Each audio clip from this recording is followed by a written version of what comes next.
On croyait la récréation à Interville terminée. Voilà qu'elle est requalifiée ici et là de tragédie. Lors de la joute entre Ancenis, Loire-Atlantique et le Puy du Fou, Vendée, l'arbitre animateur, le monsieur loyal en somme de l'émission, Olivier Chabiodot, aurait aidé à la victoire de l'équipe vendéenne. Le sentiment général en Vendée, c'est que ce divertissement et ses impédimenta prêtent à sourire, mais au Puy du Fou même, on prend plutôt la chose à cœur. Je pense que tout s'est passé normalement au niveau de notre équipe, au niveau de l'équipe adverse. Maintenant, c'est certainement un règlement de compte interne à TF1, un règlement de compte interne à la maison de production entre Chiabodo, peut-être Monsieur Chiabodo, et puis l'équipe de TF1.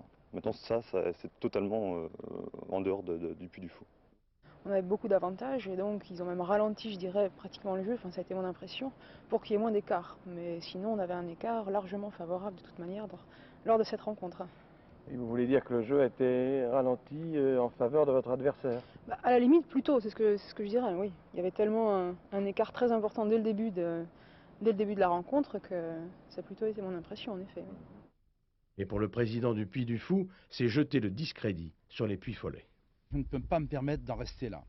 Et qu'à partir de ça, eh bien, en plus de mon honneur personnel dont j'ai parlé tout à l'heure, mais surtout l'honneur des Puy-Follets, des 2600 Puy-Follets qui nous ont suivis depuis 20 ans, je porterai plainte contre le Canard enchaîné.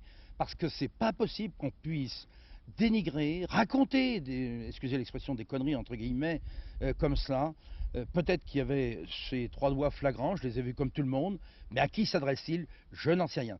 Il faut savoir que cette émission coûte 4 millions de francs perçus par le producteur, que chaque concurrent paie 300 000 francs, et dans le cas du Puy du Fou, c'est 900 000 francs. Ajoutez à cela les entrées et les sponsors. Interville, c'est beaucoup d'argent pour qui la produit, mais TF1 veut-il toujours d'Interville? Peut-être y a-t-il là règlement de compte quelque part dans les étranges lucarnes.